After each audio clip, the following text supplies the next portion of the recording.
the bottom right-hand side, we have got MilkiCow from Team White.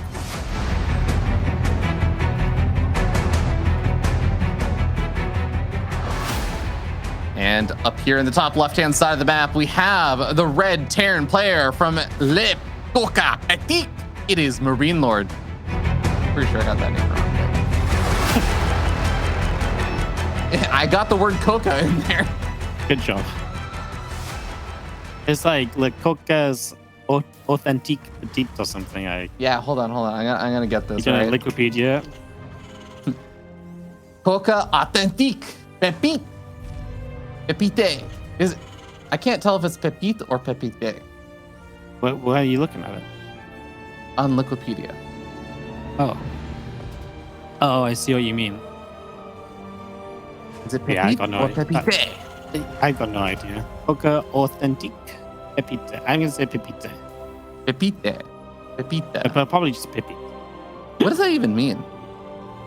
Oh, we've been through this before. It means something along, like it means something along the lines of like I can't remember. It means like authentic gold or something, I believe. Authentic nugget. Yeah. I think that makes Google sense. Translate tells me. And then you look at their logo, and it's like, well, that makes sense. Apart from the fact it doesn't make sense, it just matches your logo. If someone told you this is an authentic gold nugget, and then you look at it and it just has the word Kappa on it, or like Kappa, wouldn't you be like, is it though? Also, I do want to make a mention of the actual builders because we do have two barracks, from the side of MilkiCow. And MarineLorD tried to do a cute little thing where he kind of hid his barracks in like the corner of his base, but it does get spotted. Yeah, it gets seen a little bit right there, so nothing too major. I mean, obviously 2 racks can turn into this initial setup where if you can kill this Reaper, this can go very well for you. MilkiCow didn't move forward though. You need to be paying attention there. Like the moment that Reaper comes up the ramp, you need to move down the ramp to kind of meet it. Obviously that doesn't quite happen in that situation, so that's a little bit unfortunate. Yeah, I mean, 4 Reapers and then just kind of expand out of this is pretty good, but he did go factory pretty quick too. I mean, he's got the minerals to expand soon. He's actually queuing up more Reapers, so kind of looks like we're going to stay fairly aggressive off this Reaper production. Yeah, there is a certain point where you can kind of try and dive in, and if you're really careful about how you angle your Reapers against the Hellion to make sure that you don't take too much splash damage, you can start to kind of overpower your opponent. And the ideal situation is that you can just dive in maybe right around the time or before that command center finishes up, and you can get something done. But look at this MarineLorD looking very, very confident, moves down the ramp over here. The Hellion's not getting too bad of a shot either. Yeah, I mean, doing pretty well.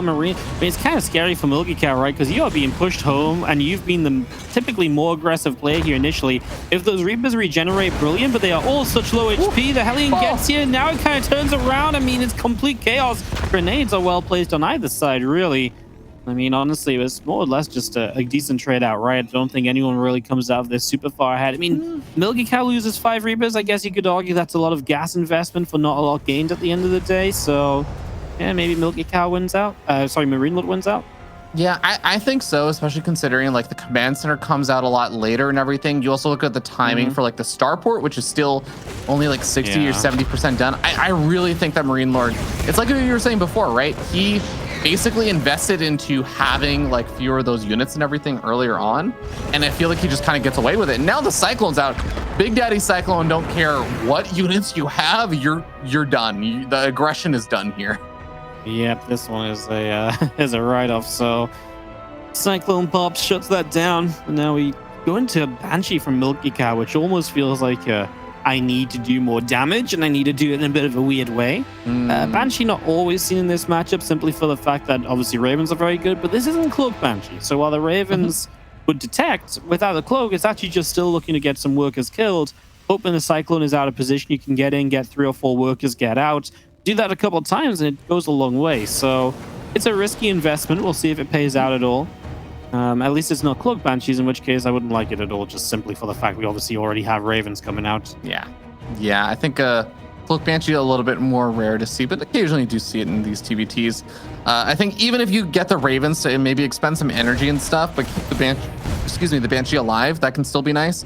Now, the Reapers do move forward and reveal themselves. Almost had some good micro over there from MilkiCow, but does end up losing the Reaper. And the Siege Tank is going to force back those units. Cyclone can get repaired back up. So overall, solid defense so far from MilkiCow. And with the Cyclone being repaired back up just before the Banshee gets here, that also does make it a bit harder for the Banshee to get the damage done. Yeah, absolutely. As we do have the Banshee trying to go around the left side. The Reaper trying to draw units into the main base, which is kind of working, right? Opens the door for this Banshee to get a couple kills on a natural. So cool little Reaper movement, actually making his own opportunities, not just relying on luck or, you know, what his opponent's doing, making those chances for himself. And I think there's always something positive to be said about that idea. Yeah, I love the idea of that. Kind of wish that there wasn't the 2 misfires in the refinery. Could have gotten an extra worker here or there, but you know, definitely not the end of the world. Now, also, by using those Reapers so offensively, oh my God, the lock onto the Raven, that is a beautiful pick off there for MilkiCow. This is one of those pushes that is extremely reliant on those Ravens having a big impact. Yeah, I mean, it's just so much utility just shot down for no real reason as well, right? Like, that should never really happen. You get locked onto, you pull it back. Like, very rarely do you see someone lose a Raven to Cyclone lock on. So that is really wild. I actually can't quite believe that just happened. MarineLorD just not going to push anymore. I mean, it's just so much utility. It was the higher energy Raven 2, I believe, right? So I think he had like maybe an extra couple matrixes on that, multiple auto turrets as well. So especially if you're thinking about busting on through, which he probably could have made a good go at, given the fact he's just got an army supply lead off how this early game played out. All of that just disappears now. All of that opportunity is just gone. Yeah, I'm actually totally with you that it's not necessarily a guarantee by any means, but if that Raven hadn't been picked off, I could very well see a situation where MarineLorD got a good push in and actually could have found an opportunity to end the game. Again, it's not like a guarantee by any means, but I think that's a lot less likely now. He is still going to find a nice little setup over here. He's not in range of the mineral line or anything just yet. He still does have one of the Ravens around that he can maybe throw up some interference matrices on, or just go with the auto turrets, drops down a lot of that stuff. The Vikings land as well, gets in on top of that third base, should be able to force a lift up, and the Vikings are ready and in the air to already start whittling away at that orbital. Yeah, I think MilkiCow was like, oh, I think you're going to matrix me here. And he unsieged the tanks, right? And then obviously the auto turrets went down. So it was just damage output. It wasn't wasted energy, basically. And so just helped MarineLorD push through. But the Vikings will go down, lose a bit of air control. I mean, losing air control is never a good thing, obviously, but it could have happened in a worse scenario. I mean, in this situation, at least there's no air control at all for MilkiCow. So MarineLorD will still retain it with new Vikings on the way. Yeah, I love that MilkiCow just has zero hesitation in going for the other third base. He's like, yeah, buddy, I didn't grab my gas. I wasn't committed to this base. I mean, you don't see a gas geyser on it. Yeah, I mean, what else is he going to do, right? He full well knows he's like, his base ain't staying alive, so I like that he just, you know, accepts defeat. He's like, yeah, I'm out of here. Oh, man. Fair enough, mate. MilkiCow. Wow. This is a big seg. That's a lot of tanks going down. I'm really worried that for MarineLorD right now, or I don't know if I'm alone on this one, Wardy. I don't know if I'm worried for him. I mean, the big thing is going to be Ravens 2 against 1, but it's not like those Ravens of MilkiCow have like a ton of energy. He has a bad siege here initially as well. He might win this tank fight. In fact, he probably will. Auto turret goes down, and that tank will survive. So he wins that tank fight, but only just actually. And now he just doesn't have much pushing power, right? He's even going to just have one more tank moving in range. He will just get the save off in time. Yeah, but even now, what else do you really do? He's even the game out a lot, but he's definitely not taking a lead. Yeah, I was thinking there was maybe an opportunity for the, the double interference matrix, get the tank sieged up in range and make something happen there to start doing some pressure, but you're right, doesn't end up working out, and with I think like 1 hit point siege tank. I'm not sure that's a whole lot that's going to happen there. MarineLorD also finds a nice little gap over here where there's not a lot of vision. He's going to be able to unload in that main base and start getting on top of the production, on top of those reactors, or is he just going to go straight for the SCV line? Yep, SCVs it is. Love this drop. It's just going to do so much, as he could really be probably doing more. Wait, MarineLorD doesn't have stim for your dragon. That's a what? That's a bit of a question mark. I just assumed he had it, right? That has to be. I mean, obviously it's a mistake. I just assumed he had it. I was like, man, he's making the real mistake not stimming here. Little did I know, the issue went a lot Oh. deeper than that. He still does so much damage, but with Stim, he could have maybe killed a base. He starts up Stim now. Can he actually take fights without Stim? He has to really play around the siege tanks. MilkiCow's gonna be like, all right, he's being really patient with his stims. Yeah. Oh wait, no, he's just not stimming at all. Wait a second. Yeah, no, absolutely. Is that you can see these Marines coming. Like, the difference Stim makes in some of these cleanups is just so phenomenal. MarineLorD is still winning these fights, which is really a testament to just sort of the position he was in to begin with. But I mean, I can't even really explain that. That is just ridiculous. I honestly didn't even notice it. You know, it's one of those things you just sort of assume is there. You know, Yeah. you didn't quite notice in production because it's always there. Well, no, not Yeah. this time. Well, we do have MarineLorD doing his big move out with Stim only about 50% done or 60% done. He's going to get to his opponent's side of the map before Stim is finished. Okay, he's just moving out to establish the fourth. Okay, that makes a lot more sense. Waiting for 2-2 and stuff. See, if he had Stim getting up 2-2 and stuff, there'd maybe be an opportunity to do some kind of pressure. He is still up in army supply and has that mech weapon upgrade as well, but it is going to be halted out for a little bit, and that's going to give MilkiCow a chance to move in from this top side. Yep, gonna run in over here. Some of these initial Marines are low. He will split them, and there's only one tank sieged up initially. Viking control still there from MarineLorD, but that only does so much. I mean, that does a lot more when you're attacking in and in slower fights rather than the one where your opponent's just full on charging at you, which is exactly what's happening here. These few Marines still coming through. Everyone's kind of trading out a little bit. And a little bit of fun. Yeah, SCVs finally get the cleanup over there. This base has just been completely denied from mining for a little bit, but the Vikings, catching the Marines trying to do a very aggressive load up there, does get away safely with the medevacs and those Marines. Doesn't end up losing a whole lot, but so much of the army supply is now locked up over here for MilkiCow. MarineLorD has some siege tanks and the Vikings over here, sure, but all of his Marines have gone to the south side, and I think only just now are the sensor towers really going to be catching wind of this. Yeah, this is really bad. It's just such a late response from MilkiCow. He's moving some units down. I mean, there's obviously a plantry here, right? I mean, look at what MarineLorD does. He just says, yep, let's go kill the defense. The tank's not being sieged already is really bad. One tank gets sieged high ground, but of course now MarineLorD is in the really vulnerable natural expansion. There's upgrades in the back here as well, so you've kind of got to fight, because if you don't, upgrades are going to die. MarineLorD going to take those down too. I mean, why the heck not? He's got no medevacs to get out of here, but he will stand and fight and trade fairly well toward the end here. You know what made a big difference here, Fear Dragon? Stim. Yeah, I think it might have been Stim. that entire run by was literally, this is what my Marines can do now that I have Stim. Welcome to my final form. Yeah, definitely helps. Who knew, guys? Who knew? My God, literally running from the bottom of the bottom center of the map to the right center of the map in just a big beeline, sniping off bases, sniping off engineering bays and everything. But yeah, the engineering base was a really big pickoff there, because now you end up seeing, well, where are the engineering bays being remade for MilkiCow? He hasn't even started them back up. His 3-3 is going to be drastically further behind. So if MilkiCow gets to just kind of sit back and draw things out for a little bit, he's going to be playing from behind on those 3-3 upgrades for a very long time.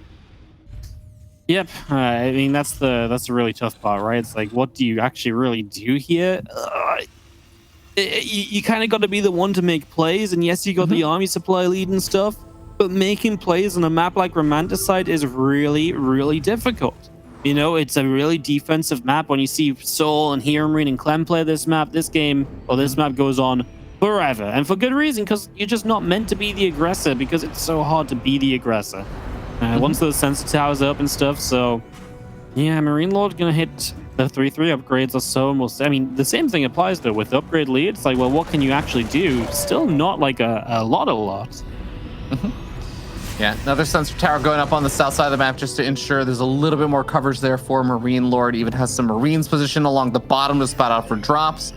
But MilkiCow is the one that's kind of posturing with his army and looking to try and move around and find an opening. And MarineLorD, I like that since he has more of the sensor towers covering the bottom, he has his army a bit positioned closer to the top, but he's going to see a few Marines doing this little run by, draws his army down, where actually the rest of MilkiCow's army is also headed to the south, so maybe that works out. Yeah. Yeah, no, I mean, here comes the Liberator Siege, and I'm just going to try and get on top of this base for a few moments. Doesn't really do all that much, as, man, we just have MilkiCow going to make a big play on the left-hand side, so MarineLorD going to try and come in to respond to this. We've got, obviously, a large army. I mean, there's going to be a big clash with a lot of Ravens involved, a lot of spell casting to be done. There's not a lot of Raven casts actually going off. I expected there to be more, honestly. Yeah, I mean, a few interference matrices and stuff going off, but the auto turrets are obviously very difficult to get in range because, you know, have such short range. The siege tanks doing quite a bit of damage to this planetary, and I think there's still just 2 tanks in range of that planetary right now. So MarineLorD looking for an opportunity to try and get his Marines around to knock those tanks out and dislodge this position. He's going to end up pulling some of his SCVs to absorb some of the firepower over here. MilkiCow also pretty stimmed up, and that's going to hurt his opportunity to keep these Marines alive. We end up seeing that MarineLorD does get a cleanup, and at the end, supplies are pretty even, but MarineLorD lost a lot of workers in that trade. Yeah, his worker count hurts a lot, but that means his army supply right now is amazing. If he was confident enough to go and do anything with it, which I feel like with all the pressure he's been under, he probably isn't. So in that regard, MilkiCow is kind of going to get away with this, right? He's going to just be able to stay in that little bit of an advantage, and so, you know, and so on. So yeah, it looks as though MilkiCow will get a chance to build back up his army. And that means if he can get maxed out again, then brilliant, let's go. Otherwise, MarineLorD, maybe when MarineLorD maxes, he'll move out. We'll see if he does anything with that. Of course, they're both building Ravens and plenty of Ravens too, right? So every single time they're rebuilding, it's A, expensive, and B, it's not super quick because they're looking to have a high Raven count before they fight. Yeah, even though we didn't get to see as many Raven spells being cast in that last kind of little skirmish there, we definitely ended up seeing the Raven spells that were cast being pretty impactful, and the interference matrices, and also even just the anti-armor missile can be a really, really big impact. So more Ravens definitely going to make sense to replenish the ones lost. Yep, absolutely. Yeah, Ravens are just so good in this matchup. You just can't. There's just nothing else like them. You see a lot of people who try and play like Liberator kind of late game, like Liberator Viking. And it's really fading out now because people have realized, like, hey, if someone can just use Ravens properly, it just doesn't matter if I have Liberators. They can just do so much more than me. The MarineLorD breaks up this ram, takes down a lot of these tanks. I mean, I like that. I think that's actually a cool play, and I think that's a really good play for putting himself into a good position and being able to deny this location. And it also keeps him just that little bit ahead in army supply. And his Vikings are putting in work right now against the Medivacs and what isn't really a good enough Viking count for MilkiCow. Yeah, MilkiCow even actually had one of his Ravens with some energy sniped off over there as well. So you're starting to see just the impact that having that air superiority does have in these TVTs. Another one of the Ravens sitting at about half hit points as well, and it's going to be another target for later if MarineLorD decides to continue pushing. But he's actually just going to leave one siege tank setup over there that's going to put a bit of fear into MilkiCow, and then just backs out with a bit of his army. He doesn't want to overcommit. Yep. Yeah, I mean, very kind of slow and methodical here. MarineLorD, MilkiCow kind of just trying to hold this position because he knows the moment he loses this position, that next base along is in trouble, and then obviously his main base is in trouble as well. So that's something which is kind of a thing. I wonder if MilkiCow maybe has just a little bit of a hotkey issue here as we have a quick pause. It's one of those things where maybe like suddenly you build something and you're just like maybe a hotkey going wrong. Can we get back into the game? Actually, there's some good chat here. Good chat. MarineLorD's, in case we don't see it on the screen in time, MarineLorD is saying, why do you pause? It's like, oh, he's shocked at how bad I am. It's like, it's all right now because I'm starting to do a bit better. Yeah. Amazing. All right, well, MarineLorD full of confidence as always. Yeah, it looked as though it was maybe just like a little internet issue, a little lag or something in the end. Yeah. Oh, all right. Got sorted out. But, you know, MilkiCow still has to sort out his other awkward situation, which is this army gradually just closing in on his other important bases. Yep. No, like we said before, as I was alluding to before the pause came in, right? It's that idea of you're getting to a point here where once you lose this forward position, it's just going to keep progressing forward. You need to make a breakout. You need to slow this down, but what does he have to do that? I mean, he's got 8 Ravens. I think he's sending a lot of units across the map, including his Ravens. So He's going to break it by basically not breaking it, by attacking elsewhere and hoping MarineLorD gives the position up. The missile turrets are putting in work against the Ravens, though. Multiple matrixes going off. That Raven of MarineLorD dives in and dies. Okay, well, this got a little bit chaotic, but MarineLorD is going to be taking some losses on his base now. Yeah, and funny enough, normally you can maybe rely on some of the reinforcements to help deal with that. All of the reinforcements are Vikings. Yeah. That was all that MarineLorD had in production over there because these players are basically maxed out. So he has to pull back a large chunk of his army now just to come back to home to defend. That's how MilkiCow gets a bit of space. Well, he doesn't catch it, right? Because MilkiCow actually has his own reinforcements showing up over here. So actually, yeah, MilkiCow is going to be able to somewhat keep his army alive as well. MarineLorD's building battlecruisers, though, Fear Dragon. And the battlecruisers, to me, are really the kind of the game changer because they just do so well in some of these later fights. There is just something about BCs that's so tanky. They can put out good damage. If they are left at the end, they will clean up everything else, right? That's the issue. And the player who can get to a good BC count without dying is typically the one who starts to take the real kind of winning fights at the end of this air battle. And that right now seems to be MarineLorD. We dive in for Matrix. Matrix on either side is a little bit chaotic once again. I mean, it's just a mess. It's hard to see which tanks are Matrixed up and which ones are not. As it looks as though MilkiCow actually, I mean, they both did kind of fine in this fight in terms of how they traded, I think. Yeah, I think it ends up being relatively even, but definitely the Marines for MilkiCow sitting a bit lower in hit points, and there's fewer of them up at that fight at least. So I think that ends up kind of hurting him a bit, and he has to back off because of that. But I think you're hitting the nail on the head there, Wardy. A lot of the supply is about to pop here for MarineLorD, and more BC is easy for me, is the way I like to put it. BCs in TVT, when they start getting up to high numbers, are just brutal. They are so tough to deal with. I was going to say, they have to be super careful there, though, because obviously Matrix, and they are stuck. They can't teleport away. You can see he got Matrix just after the teleport.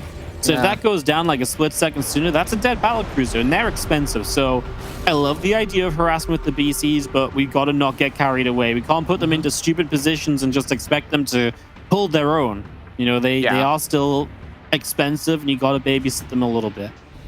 The big magic about having those battle cruisers is that you want to be able to do something like be able to take out and keep low the number of Vikings your opponent has, either with like a Yamato or something like that, and then just be able to teleport out. And if you keep that Viking count low, you eventually hit a point where, like, okay, let's say they disable half of your battle cruisers, but they just don't have the Vikings actually kill the battle cruisers after that. It's like, well, that's fine. Like, yeah, my battle cruisers can stick around here for a little bit. I'm just gonna kill everything after the interference matrix just expires. Yep, as we see MilkiCow finally reestablishing his bottom side of the map here. So that's something he wasn't able to get for a long time, and that was one of the big differences in economy. Maybe now he gets that. Maybe he can make a bit more of a statement himself, being like, oh, hey, you know, look, I can also afford some pretty cool units.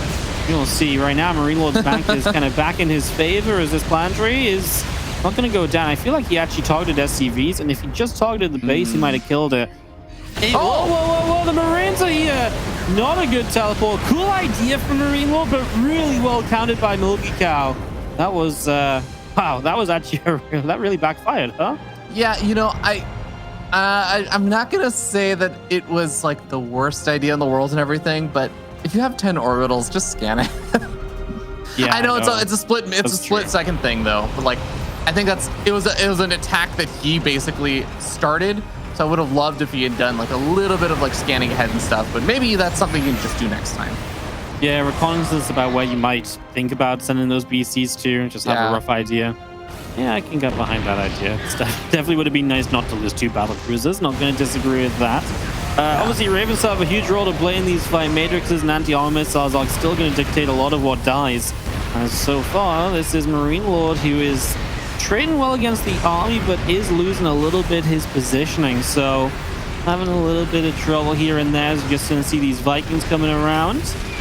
And still MilkiCow holding the position, but that's kind of about it for the moment. Yeah, I mean, he's working away at that planetary, and it is draining, you know, a few resources to continue repairing it. But battlecruiser comes in, a nice Yamato does knock out one of the siege tanks. Now the Marines are fighting versus the planetary, which, yeah, it adds some DPS, but it also means the Marines are actually starting to go down in exchange for it. The rest of the battlecruisers found a position in the top right to knock out that planetary fortress, and The Vikings and the Ravens have to gear up together. Yamato's come on out, but teleport is off of cooldown. Doesn't get the planetary, but he draws everything out of position again. Isn't this just why BCs are so good in the TVT as well, though? It's like, you can just put on so much pressure around the map and then just leave. And the thing is, like, before it backfired because he tried to get too greedy and put on pressure elsewhere when he left, this time he just goes home, and it already did so much for him. MarineLorD has the bank building up, and that's because these last few trades have been in his favor. He's the one that's been able to put on the pressure and, you know, deal substantial harassment as well. So yeah, just a decent job all around.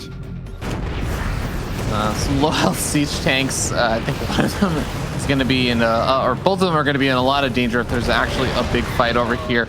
And it doesn't seem like there's a lot of the air support over here either, so MilkiCow is going to have to back off. But we do have that total split map situation. Every single base on the map has been established by both these players now. So this gets into exactly the territory you were talking about, Wardy. So well done on the prediction. We did in fact get to those 20-minute mark games of a complete split map. Yeah, I don't know. They just play. I feel like they both just play like this a lot. So yeah, it was easy. No, don't want to say it was an easy prediction. Not for someone like me, but it kind of was. Just saying. No, I mean, these guys play these kind of games all the time. You always see them caught up late game and stuff. And I feel like skirmish on the bottom. Skirmish on the bottom. Oh yeah, I was just gonna say. I feel like we're seeing is just MarineLorD's experience, able to kind of confidently like. The thing is, this game was close, and then these BCs came out, and while it's still going on, it's not close like it used to be, right? Like this game changed big time with the battle cruisers. Yeah, the banks are really what's kind of showcasing the problems here right now for MilkiCow. Is even as he teleports battle cruisers onto missile turrets, the armor is still going to be more than enough. You can repair up those battle cruisers, head up to the top right now that he has his whole army over here, in fact. So, hey, the Raven interference matrix and stuff, not going to be as much of a problem if you have Vikings to back up your units. Yep, no, absolutely. It's just getting better for MarineLorD. I mean, everything about this has been improving for MarineLorD as the last few minutes have ticked on by. And we've got Viking Raven going to try and move around the bottom side. MilkiCow's best option is to obviously just attack where MarineLorD's army isn't, because it's at that stage where MarineLorD's army just isn't really engageable in an easy, simple way. So, yeah, you got to just do what you can, which right now seems to be just attacking elsewhere, and I don't blame him for it. Yeah, got to be careful with his Ravens. Those are, again, valuable units. And while he does have a gas bank, he doesn't exactly have a mineral bank. And losing 2 Ravens to the missile turrets is definitely not entirely ideal. SCVs? SCVs are holding this planetary. The Marines want to come back in. More auto turrets go down. This planetary took forever to die. Yeah. Well, battle cruisers is engaging against a lot of missile turrets, but just the Ravens and the Vikings are so far across the map. He doesn't have anything to fear here. Yeah, I mean, this is just like A-click and continue through, right? Or, you know, at this point, you just continue onwards, as now we see Vikings actually getting a couple medevac kills at the tail end of this. Maybe can clean up a couple of these units with some auto turrets, etc. We are truly at a point where, I mean, you can see just teleports down here to clean this up nice and easily. Yeah, I mean, we're at a point where, again, it's the bank of MarineLorD, and he's not spending it right now. Maybe he's wondering what exactly he should build. But, like, it's not like he's low on money. He could have been maxed out by now easily, and now he starts up a few extra Marines, something we've not seen as much for a while from MarineLorD. So we'll see how he tries to use those. The big difference just being, you know, the denial of bases seems to be a bit better in MarineLorD's favor. He's already mined off some of these bases that have just been denied on either side, so again, just advantage here, advantage there. It's all adding up in MarineLorD's favor. Let's see how this fight goes. Anti-armor missiles go down. Vikings engage. A lot of auto turrets coming through from MilkiCow. Getting the initial pushback. The BCs are being repaired, so they don't want to join in just yet. Here they go. Anti-armor missiles coming down. The BCs will join the fight, and that's where they are going to start shredding. Will MarineLorD push through this? I think he will, Fear Dragon. Yep, Yamato's taking their tax as well, saying, hey, if you fight against BCs, then you owe me at least a few kills over here. Interference matrices are coming out on some more of the battle cruisers, and well, I'm totally with you that the anti-armor missile can make these battle cruisers so much more effective, but they just aren't quite hitting a lot of the units. I have to say, MilkiCow's either doing a really good job of splitting off those units against the anti-armor missile, or those Ravens have just not been able to get close enough for MarineLorD to actually land them. Yeah, I feel like a little bit of both, really, and more than anything, just I still feel like MarineLorD is having an easy time, and it would just be easy if he just spent his money a bit sooner in the first place. Because he could have, I stand by the idea, he could have been maxed with the units in position for that fight versus a lot of the units popping out of production when it started. Yeah, I mean, at the end of the day, we're still in this situation where 5 BCs have gone down. You consider how many times we've seen those BCs in fights. That's just the retention rate of those BCs kind of carrying this game for MarineLorD at this stage. Yep. 4 more BCs going to be started on up to try and overtake the number of Ravens that MilkiCow has right now. But here we go. Another big fight. Rearing up at a pretty important base over here for MilkiCow, because if he loses this base, the attack down to the southern base is not too difficult either. Yeah, you lose this base, you lose the bottom base, you lose these bases, you just don't have an economy anymore. These are the fresh bases, especially when MarineLorD is taking your meant-to-be bases in the top right-hand side as well during this. Ain't pretty. Viking's going to get rid of the orbital as it lifts off. That base is denied, and like you say, the swing around to the bottom works well. We actually see the bottom left trying to be built by MilkiCow. Long distance mined by MarineLorD. I'm sure we'll see something from there, but actually it's just going to be GG, and MarineLorD is going to take the first game of this best of 3 after over 30 minutes of TVT action. It started off a bit feisty, and it felt like MarineLorD had a big lead early, Fear Dragon, but it's romanticized TVT, and it's a map which you just can't kill people on. Yeah, I'm actually also a little bit happy that that game went on to like the 30 or so minute mark, because it did seem like, not to be like too critical or anything, but it seemed like both of those players are making a few like mistakes that maybe they don't normally make in practice and stuff. Like stim, like forgetting stim. Like, I don't want to be too critical, Wardy, but you know, forgetting stim is maybe something that I feel like it's fair to be like, yeah, that. I think that maybe they were just kind of, hopefully they got a little bit more warmed up and into their groove and everything through the one of those kind of games that wasn't like one player just being drastically far behind. Even though, of course, MilkiCow was really behind in bank, and I do think he was losing that game for a bit. I think it's still one of those kind of games you can get into your groove and stuff.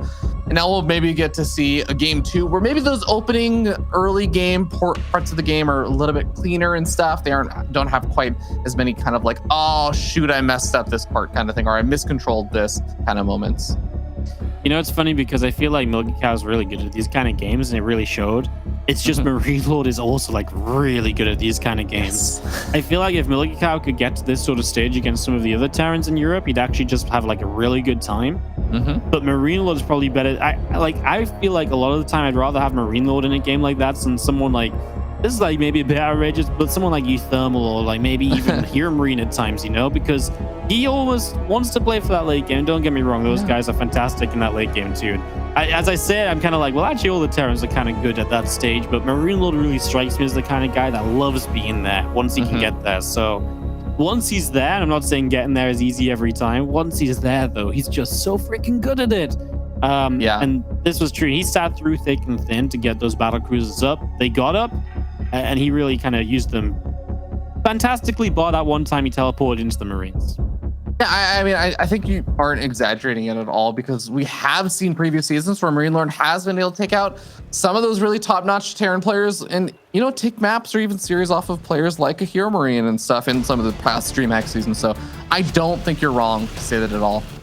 And, well, guys, we are going to be starting down here in the bottom left-hand side of Oxide on top of said red Terran player from Le Coca Authentique Petit. It is MarineLorD.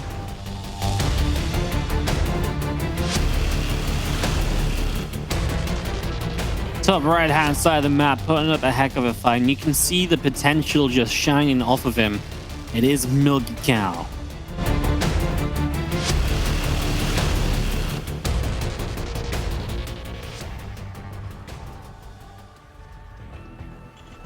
All right, Wordy, so you're MilkiCow, all right? You just played that last game. Huh? I'm Wardy, not MilkiCow. You're mixing up the players in the cast this Fear Dragon. Oh, you know, that's my bad. You know, it's just been such a long day. No. If you're MilkiCow in that, coming out of that last game, I always ask you this question, like, what are you thinking going into game number 2? Like, what would you want to do, especially given what you were talking about, like, versus most players, that's like MilkiCow's comfort zone. With MarineLorD, man, that's his comfort zone too. I feel like I play a similar, like, obviously builds and opens and TVT can dictate everything, and I think overall MilkiCow's happy for a game to go that way again, because I feel like you got to remember MilkiCow was definitely not in the best of spots to start things off, and he did turn the game around a lot as well. And I think he just says, well, the one thing that really, the only part of this that really brought these two guys apart was the moment BC's hit. And I think he's just going to say, well, I just have to be a bit better either knowing when that happens or, just in general being able to kind of get there myself. That said, it's Oxide, so you got to remember there's way less bases on this map. It's very unlikely we get to a stage of the game where BCs are around, simply because it's hard to afford BCs on this map. Like, you might get to late game 6 base against 6 base, but there's only so many battle cruisers you could really afford, so you're much more likely to stick on like Viking Raven and those sort of trades. So that might just prefer kind of, MilkiCow style anyway. Yeah. I think you just kind of play your early game. I don't think you try and be too aggressive. It's a map where maybe you can do a little bit better, just kind of attacking when the opportunity arises, and that's something that MilkiCow wasn't able to take advantage of last game due to the map as well. So I think you just play your game. You play it standard, you say, there's openings, and maybe those openings will be wider given the map. Yeah, I think that's actually a really good point. It's also worth mentioning also in that last game, MarineLorD was one of the players that did try and go for one of those kind of earlier aggressive openers and possibly could have had an opportunity there, but the Raven getting picked off by the Cyclones and stuff was a really big deal. We kept talking about during that last fight and everything, but well, we'll see if MarineLorD is going to actually put on a little bit of that pressure, because I think that there are some nice spots on this map for good siege ups and stuff and everything to try and get a little bit of pressure put on. But again, I think that everyone is so familiar with Oxide at this point that it's like, if you aren't aware that your opponent might try and go for it, that's already almost like a mistake, right? Not being aware that your opponent might try and go for one of those really, really juicy siege up spots. No, absolutely. This is going to be a fun game, by the way, isn't it? Because they're going really mirrored, and this is like not a mirrored kind of build that kind of sits at home. It's a mirrored build that flies across the map, and it really starts to test the multitasking, who can defend better while controlling their units to the maximum potential on the other side. And even better, they're both going for the Cyclone follow-up. So neither of them are being overly greedy following up from this either. So there should be like at least some baseline level of defense. Yeah, they're going to meet in the middle. In which case, maybe you just pull back as MarineLorD, because I think as MarineLorD, you say I'm the stronger player. So if I just pull back, it reduces the randomness that can come from kind of controlling the two sides of the map. And with this micro going on, MarineLorD showing up a little bit. He's obviously going to get a couple unit kills now. There's a Hellion in his natural, which he's dealing with well. Yeah, I like MarineLorD's idea of just pulling back and saying, I don't need to be the one that initiates the craziness. Yeah, I do think that in terms of the micro battle, MilkiCow definitely taking the better end of things at the end of the day. Not by like a massive amount and everything, but I think it was a difference though, because MarineLorD's the defender. So for MarineLorD, he's happy just to get the siege tank low, so it can't be a problem. Whereas MilkiCow says, well, I just want to get rid of units to maybe make myself able to attack, right? So I think that's a good point. Because if you think about all the damage MarineLorD put on the tank of MilkiCow that's in the medevac, okay, it didn't die, but it stopped it from ever being valuable on the other side when that medevac then moved forward. So yeah, MilkiCow got the better end, but I wonder if that's just a conscious choice from MarineLorD. Yeah, I think that's actually a really good point. And now we end up seeing that both the players basically have to go home and repair up their wounded units and whatnot. And well, now MarineLorD just gets into that good old Raven production a little bit faster as well, actually not that much faster, tiny bit faster compared to MilkiCow. But I'm interested to see what happens when we start getting up to the good old 2 to 3 Raven count, and we start to see, once you have enough siege tanks actually start being a little bit more offensive with more than just like a medevac worth of units, what these players are going to be up to. MilkiCow opts to take a step out onto the map. Third CC is pretty similarly timed on both sides. Rack's a little faster from MilkiCow. Overall, it's pretty even across the board. Don't think one player is feeling too much better than the other or anything along those lines. So we got ourselves a nice, fairly even startup here. And I think that's cool because last game really was a bit weird at the start and really did give one player a lead over the other guy, and that went a bit back and forth from there. So, being very even from the very get-go. We'll see which openings are found and which player can be the better aggressor early on and all that kind of stuff. I don't really think about it that often as the Reaper goes down. I was about to say, but if you keep your Reaper alive to like this mid-game stage of TBT, it's actually pretty nice because the Reaper can just beat out a Marine and you can get much better scouting intel like this. That is so bad for MilkiCow. He loses 3 siege. That was 3 siege tanks, right? No, sorry, it was just the 2. I got ahead of myself. I thought another one had already died.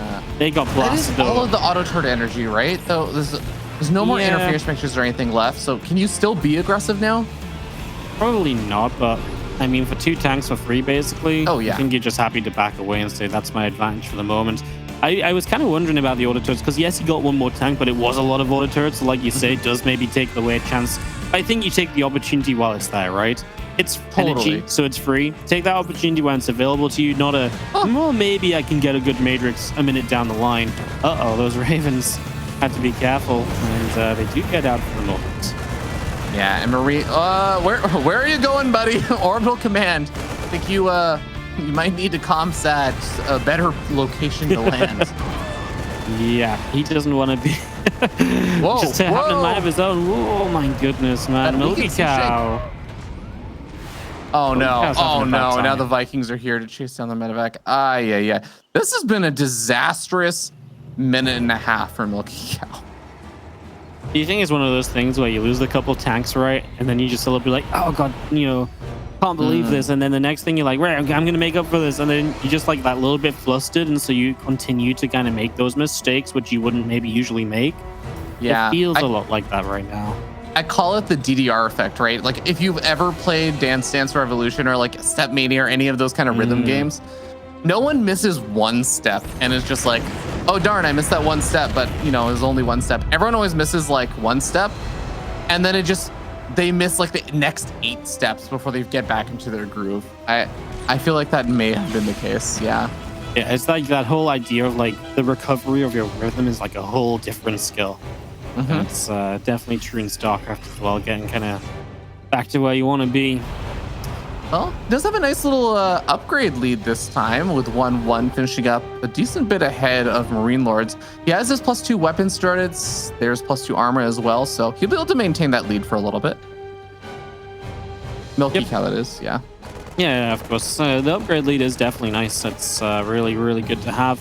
Really dissuades MarineLorD from taking too many marine-focused fights, but man, this is a huge overcommitment to the left side. MarineLorD scans the right. There was only 1 siege tank there. I'm not convinced he couldn't have made a better play around that, honestly. He's actually going to take the centralized position again. MilkiCow.